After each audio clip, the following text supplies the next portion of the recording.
The man kept blaring his horn and cursing nonstop until he angered the wrong person. Paul flipped the safety off his gun and walked straight toward him, while the man, clueless to the danger, kept honking.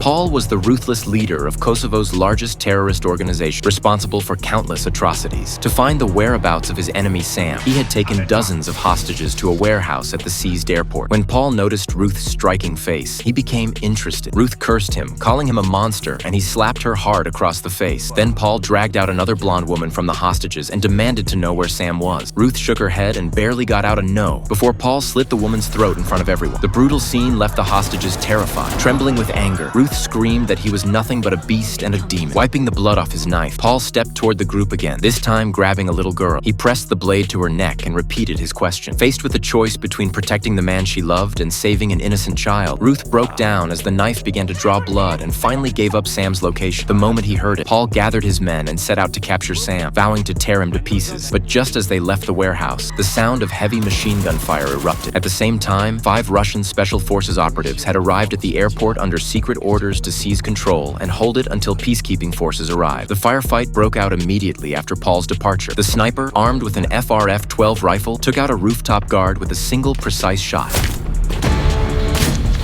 then secured the terminal's main vantage point. Meanwhile, the team leader and Baria stormed the control room, while another operator cleared the second floor. Across the airport, similar silent strikes unfolded. The terrorists were nothing more than moving targets against these elite soldiers.